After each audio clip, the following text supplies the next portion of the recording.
सब झूठा झूठा झूठा।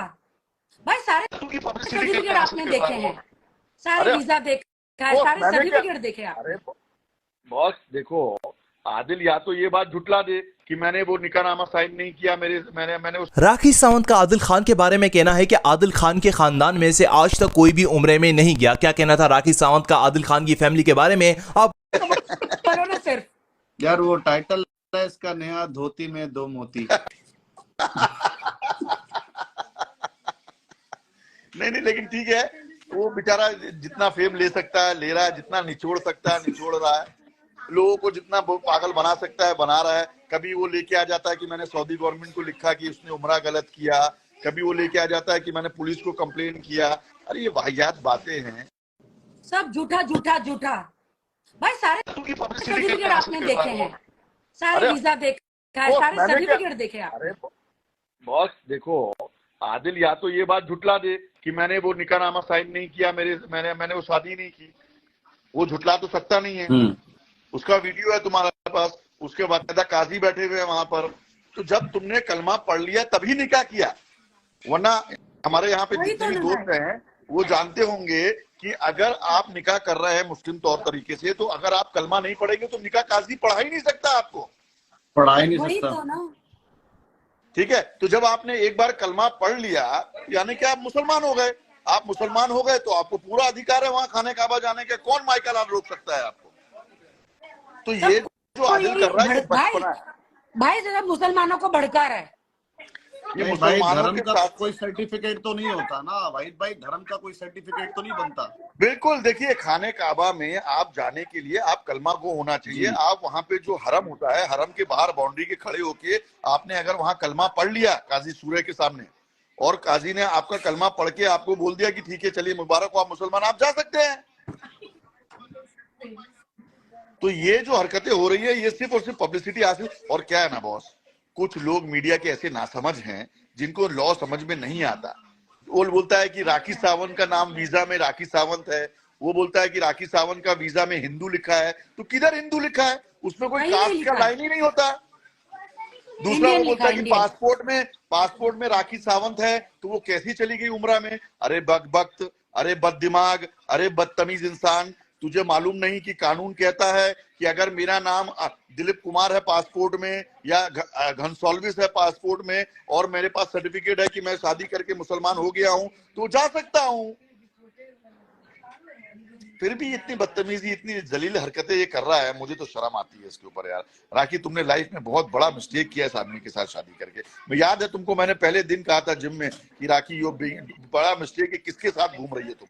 मैंने उसका प्रोफाइल तुमको आधा घंटे में निकाल के दिया था कि ये लड़का क्या है। याद करो वो दिन जब वाई नॉट भाई आपने कहा था, आपने पूरा चिट्टा बिट्टा भाई तब तक मैंने कहा था आधा घंटे में, कल ही मैंने आधा घंटे में पूरा प्रोफाइल निकाल लिया था मैसूर से। तुम जानती हो मेरे कनेक्शन बैंगलोर में इसका पूरा प्रोफाइल बोलता, इन्होंने बोल दिया राखी ये तो बहुत बड़ा क्रिमिनल है। मैं बोला इस पे कितने केस है, मुझे तो भाई ने बता चक्कर में दिया। पड़ रही हो यार। तब बोलती नहीं भाई दोस्त है, और बाद में पता चलता है लोग तो पहले ही शादी कर चुके हैं। क्योंकि भाई उसने मना किया था कि मेरी बहन की शादी ना होना, जब तक बोलना मत, किसी को नहीं बताना। देखो लेकिन राखी, ये सब चीजें, इतना बड़ा कदम जिंदगी में लोगों से सलाह मशवरा करके उठाया जाता है, 4 लोगों से पूछा जाता है। ऐसा आंख बंद करके भाई सिर्फ उसकी बहन की शादी का सवाल था भाई। अभी मैंने इसको बताया नहीं है, आपको पता है मेरे पास सबूत पक्के होते हैं। हाँ। अभी एक नया वीडियो उसका ऑडियो आया है मेरे पास, जिसमें वो बोल रहा है कि मेरा काम तो हो गया, मुझे फेमस होना था, मैं तो वर्ल्ड फेमस हो गया। अरे क्या फेमस हो गया वो, क्या फेमस हो गया वो? आप मुझे बताओ, दादा साहब फाल्के अवार्ड जिसकी वो बात कर रही है, उस दादा साहब फाल्के अवार्ड के क्रेडेंशियल और क्या के उसके हकीकत है आप सब जानते हो। अरे वो नकली अवार्ड है। अरे भाई वो अवार्ड के बारे में, उस ऑर्गेनाइजर्स के बारे में ज्यादा नहीं बोलता। लेकिन आप बताओ, आदिल दुरानी क्या आज किसी का ही जाने का फीता काटने का पैसा लेगा क्या? कोई उसको पैसा देगा? कोई प्रोजेक्ट मिल गए क्या उसको? अगर वो ये सोच के चल रहा है कि बिग बॉस चला जाएगा, तो मुझे नहीं लगता कि सलमान भाई उसको एंटरटेन करेंगे। तो मुझे नहीं लगता है, देखिए ये मेरी अपनी पर्सनल राय है, आदिल को अभी सारा फोकस अपने काम में और जो कोर्ट कचहरियों के चक्कर काटने में गुजारना होगा, क्योंकि चार्जशीट बहुत जल्दी जाने वाली है कोर्ट में। उसके बाद ट्रायल शुरू होगा और ट्रायल जब चलेगा तब बात हकीकत में आएगी कि आखिरकार आदिल दुरानी ने क्या क्या किया है। अभी राखी ये बात बता दो सबको कि कल तुम कहाँ जा रही हो, कोर्ट में क्यों जा रही हो, ये जरूरी है? नहीं जरूरी है, लोगों को जानना है कि तुम चुप नहीं बैठ रही हो। खैर तुम चलो नहीं बताना चाहती तो मैं भी नहीं बताऊंगा, लेकिन it is a very good step what you are taking. करो उसको, चुप नहीं बैठना है।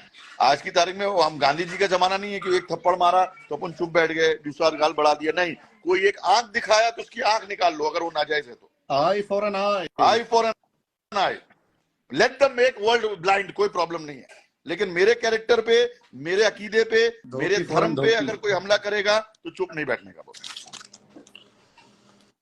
और उसको तो शर्म आनी चाहिए, उसने तुम्हें इस्लाम में लेके आया, उसने तुमको मुसलमान बनाया, और बाद में कहता है कि ये उम्रा करने कैसी चली गई। अरे बाप रे बाप, तू कभी जिंदगी में उम्रा करके आया है आदिल? तो मैं इस प्लेटफॉर्म से तुझसे एक बात कहना चाहता हूँ, कोई नहीं गया उम्रा करने। मैं कह रहा हूँ, उसने कहा है मीडिया को कि मैं 4 बार उम्रा करके आया हूं। मैं बोलता आदिल दुरानी मेरे भाई, तू मुझे भाई बोलता है, बड़ा भाई बोलता है, अगर आप उम्रा करके आए हैं तो मुझे एक उम्रा का स्टैम्प अपने कहीं भी व्हाट्सएप कर दीजिए या फिर मीडिया को दिखा दीजिए कि आपने उम्रा नहीं किया। उसने उम्रा आज तक नहीं किया। तो मेरे ख्याल से राखी अब उसको ज्यादा इंपॉर्टेंस देना बंद कर दो। ट्रायल शुरू हो रहा है, भाई ट्रायल को अपन फास्ट ट्रायल कर, कोई इंपॉर्टेंस नहीं दिया। आज वो तनुश्री दत्ता को लेकर खुद आ गया था उसमें, और मैं तो, मुझे मीडिया ने फोन किया काउंटर दो, मैंने कहा डेफिनेटली नॉट इंटरेस्टेड। ये बात डेफिनेटली नॉट इंटरेस्टेड काउंटर देने के लिए। मुझे जवाब ही नहीं देना, मैं अपने इंस्टा पे लाइव चली गई। बस वेरी गुड। चलो Shirley, I take your leave. Thank you very much boss, take care of yourself. Okay भाई, bye. Happy birthday, thank you very much. Happy birthday इन 23 तारीख को आप लोग के मैसेज का इंतजार रहेगा, 22 तारीख को। भाई एक डायलॉग सुन के जाओ भाई, justice for Adil, justice for Adil. No justice for dhoti, justice for Adil. चलो, good night boss, thank you very much, bye bye, please continue.